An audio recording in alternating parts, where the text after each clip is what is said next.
ආයිබෝන් කියලා පිළිගන්නවා හැමදෙනාම. ගොඩක් කාලෙකින් වීඩියෝ එකක් කරන්න ඇත්තටම කාලෙ තිබුණේ නැහැ කරන්න. ඉතින් මම සෑහෙන කට්ටිය මැසේජ් කරලා තිබ්බා ගොඩක් විස්තර අහලා. ඉතින් පර්සනල් මැසේජස් දාලා තිබ්බා මට YouTube එකට කමෙන්ට් කරලා තිබ්බා. ගොඩක් රික්වෙස්ට් ඇවිල්ලා තිබ්බා. ඉතින් අද හිතුවා ආපහු ගොඩක් අය අහලා තිබ්බ ප්‍රශ්න දෙකකට අද වීඩියෝ එකක් කරන්න. ඉතින් ඇත්තටම සමා වෙන්න ඕනේ කට්ටියට ගොඩක් කාලෙකින් ඔයගොල්ලන්ට එකක් ගෙනාවට. ඉතින් අහලා තිබ්බ ප්‍රශ්න දෙක තමයි ෆ්‍රාන්ස් කෙලින් වෙන්න ක්‍රමයක් තියෙනවද? සහ දෙවෙනි ප්‍රශ්න තමයි ගොඩක් අහලා තිබුණා මේ ෆ්‍රෙන්ච් පාස්පෝර්ට් එකක් තියෙන කෙනෙක් එයාට ස්පොන්සර් කරොත් එයාට මෙහෙට එන්න පුළුවන්. ගොඩක් කට්ටිය අහලා තිබුණා. ඉතින් පළවෙනිම උන්ට පැහැදිලි කරන්න මෙහෙට කොහොමද කෙලින් ඉන්නේ? ඩිරෙක්ට් ෆ්‍රාන්ස් වලට උන්ට දෙන්න පුළුවන් ක්‍රම සහ ලේසි ක්‍රම අමාරු ක්‍රම. අමාරු ක්‍රම තමයි ගොඩක් තියෙනවා. ලේසි ක්‍රම දෙක මම කියන්නම්. ඉතින් ලේසි ක්‍රමය තමයි ස්ටුඩන්ට් තමයි ලේසි ක්‍රමය එන්න පුළුවන්. ඒකට ඔයාට අවශ්‍ය ප්‍රමාණයක් වඩා එන්න ලේසි. ඉතින් පහුගිය දැන් පහුගිය ටිකේ නම් ගොඩක් කඩක වීසා ග්‍රෑන්ඩ් වෙලා තිබ්බා මේ ෆ්‍රාන්ස් වලට. ඉතින් ඉස්සෙල්ලා තිබිච්ච රෂ්‍යාවට වැඩිය ඉස්සෙල්ලා රිජෙක්ට් වෙච්ච සම්භාවිතව ගොඩක් වැඩි. හැබැයි දැන් ටිකක් නෙමෙයි ඇත්තටම කටියට හම්බෙනවා. කියන්නේ 10ක් දැම්මොත් සමහරවිට 8 දෙනෙක් 7 දෙනෙක්ට හම්බෙනවා. ඉතින් ස්ටුඩන්ට් තමයි ලේසි. ඉතින් ඒ වගේම ටුවරිස්ට් වීසා එනවා නම් ගොඩාක් දේවල් බලනවා. ඕගොල්ලන්ගේ සල්ලි, දේපල, රැකියාව, අස්පහ හම්බෙන සැලරි එකේ ඔක්කොම බලලා තමයි ඕගොල්ලන්ගේ ඒකට මොකද ට්‍රැවල් හිස්ටරි එකේ සියලුම දේපල. ඒ හැමදේම වීසා ඔෆිසර්ට සැටිස්ෆයි නම් තමයි ඔයාලට ටුවරිස්ට් වීසා හම්බෙන්නේ. ඒ වගේම මෙහි ඉන්න ෆ්‍රෙන්ච් පාස්පෝර්ට් එකක් තියෙන කෙනෙක් ඔයගොල්ලන්ට දුන්නොත් එහෙම ඔයගොල්ලෝ ඒකට මොකද ඉවෙන්ට් එකකට තමයි එන්නේ කියන ස්පොන්සර්. ඒ කියන්නේ අපි ස්පොන්සර් ලෙටර් එකක් දුන්නොත් එහෙම මේ බර්ත්ඩේ පාටි එකක් හරි වෙඩින් එකක් හරි ඒ වගේ දෙයක් තියෙනවා. ඒ හින්දා මෙයා මේකට සහභාගී වෙනවා කියලා එහෙම දෙයක් දුන්නොත් ඔයගොල්ලන්ට යම් කිසි කියන්නේ බැලුවා කියලා කියන්න බෑ. නම් යම් කිසි percentage එකකට කියන්නේ ඒගොල්ලන් මම හිතමුකෝ 100ක් බලන එකෙන් ඒගොල්ලන්ගේ ලියුමේ 80ක් වගේ කියන්නේ 120ක් වගේ ඒගොල්ලන්ට පොඩි chance එකක් තියෙනවා. ඉතින් ඒ වගේ තමයි. ඉතින් ඕගොල්ලන් ගොඩක්ම මම නම් කියන්නේ මෙහෙට එන එක කියන්නේ මෙහෙට කෙලින් වෙන එක ගැන බලනකොට වැඩිය යුරෝප් වලට ෂැනගන් ඒ දෙයකට කොහොමද එන්නේ කියන එක ගැන තමයි ඕගොල්ලන් ගොඩක්ම කපලා කරන්නේ. මොකද මෙහෙට එන්න ගොඩක් අමාරුයි. ඒ වගේ මේ වීසා තියෙන කට්ටියට තමන්ගේ දෙමව්පියෝ ගෙන්න ගන්න සැහැන්නවා. ඉතින් කියන්නේ ගොඩක් රිජෙක්ට් කරනකට හේතුව හැබැයිලා මේ ඉන්නවා හැබැයි යන්නේ නැති වෙයි. ඔය කාරණා හින්දා ඉතින් ගොඩක් රිජෙක්ට් කරනවා. ඒ හින්දා ඔයගොල්ලන් ගොඩක්ම බලන ෂැනගන් රටකට එන්නේ කොහොමද? ඒක ෂැනගන් රටකට ආවා කියන එකට මෙහෙට එන්න පුළුවන්. ඉතින් හොඳම chance එක තමයි දැන් මේ දවස්වල නම් ගොඩක් කට්ටිය එන්නේ රොමේනියා හරහා. සෑහෙන පිරිසක් රොමේනියා යනවා රොමේනියා හරහා. අපි කාලයක් මාසයක් ඉඳලා ඊට පස්සේ මෙහෙට එනවා. හැබැයි ඒකෙත් පොඩි රිස්ක් එකක් තියෙනවා. මොකද සමහර කට්ටියට ෆින්ගර්ප්‍රින්ට් වැදිලා ඒකට ආයි කියන්නේ මෙහෙන් වීසා ඇප්ලයි කරන්න බැරි තත්ත්වෙකුත් ඇවිල්ලා තියෙනවා. අවුරුදු දෙකක් විතර ඉඳලා ඇප්ලයි කරන්න කියලා ඒ කාලෙකට නැත්නම් රොමේනියාවට ආපහු යන්න කියලා ප්‍රශ්නකුත් එනවා.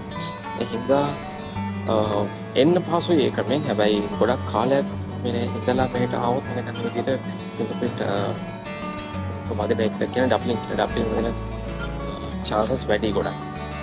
ඉතින් දැනට නම් ගොඩක් මෙන්නේ රොමේනියා. ඒ වගේම තව ඔප්ෂන් එකක් තියෙනවා බෙල්ජියම් සීසනල් වර්කර්ස් කියලා විස්ටාර්ට් සෙකන්ඩ් කරගෙන ඉතින් ඒකත් ඔයගලන්ට පොඩක් හොයලා බලන්න බෙල්ජියම් එකේ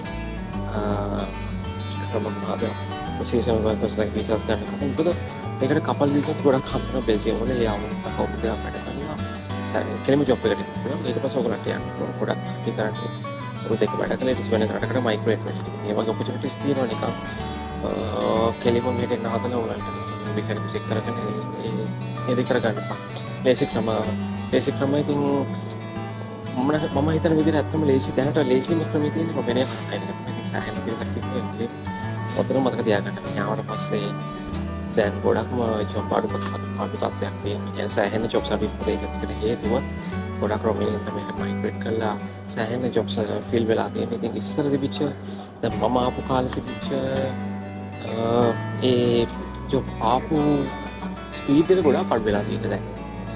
සෑහෙන ඒ කියන්නේ අපිට කන්ටැක්ට්ස් තිබ්බත් අපිට කනෙක්ෂන් හදාගන්න තිබ්බද ඇත්තටම අපේගොල්ලෝ කියන්නේ සෑහෙන ඒ කියන්නේ එන ෂොප් එකට ටක් ගාලා යනවා.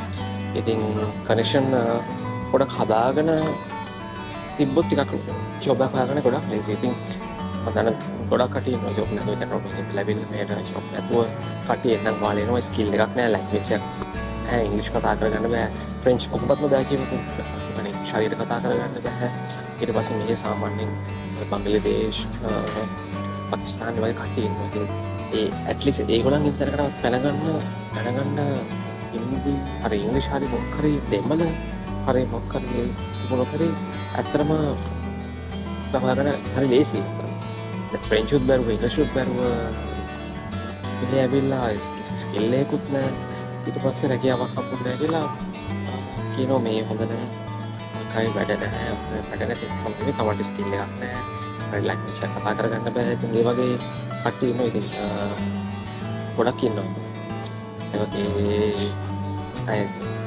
ඒ හින්දා ඒගොල්ලන් එන්න ප්ලෑන් කරනවා ස්පෙෂලි හරි වෙන ප්‍රකට යන ප්ලෑන් කරන හොල ස්කිල් එකයි ලැන්ග්වේජස් හදාගන්න යන රටේ තියෙන ලැන්ග්වේජ් එක ගොඩක් නැහැ ඉංග්‍රීසි තිබ්බොත් උගලන්ට සර්වයිව් වෙන්න බැරි කමක් නැහැ මොකද යාපු කාලේ අපි ඉංග්‍රීසි වලින්මයි සර්වයිව් ඉංග්‍රීසි වලින් තමයි ඉංග්‍රීසි බෑ කියන්නේ ඉතින් ඒ ඕනට ඉතින් ඔයත් එක්ක කමියුනිකේට් කරන්න අමාරුයි ඉතින් එතකොට යාව තියාගන්න නැහැ මොකක් හරි බොරුවක් කියනවා වයින් කරනවා විශ්වාස නැහැ ඒ වගේ දෙයක් ඉතින් මේ හින්දා හොඳම දේ තමයි ඩුලින්ගෝ කියලා ඇප් එකක් තියෙනවා ඩුලින්ගෝ ඇප් එකේ ඔයාලට ඔය ස්කිල් එක හදාගන්න පුළුවන් ෆ්‍රෙන්ච් හරි ඉතාලියන් හරි ඒ ස්කිල් එක හදාගන්න ඉංග්‍රීසි අනිවාර්යෙන්ම මොකද ඉංග්‍රීසි ඕන කෙනෙක් කතා කරනවා දැන් මෙහෙත් සාමාන්‍ය එකක් කතා කරනවා ගොඩක් දැන්වල වගේ කතා කරනවා බෑක් එක කියනවා හරි ඉංග්‍රීසි තිබ්බොත් හරි වට account එක open කරගන්න වැඩි හරියට කරගන්න ඉතින් ඕක තමයි ඉතින් ගොඩක් කට්ටිය අහලා තිබුණේ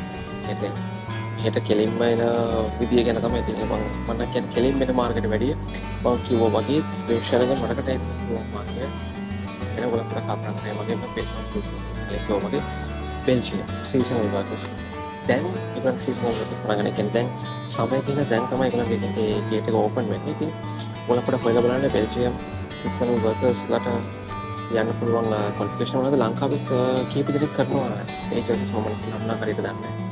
නමුත් කරන ඒජන්සිස් කීපයක් තියෙනවා පොඩ්ඩක් try කරලා බලන්න.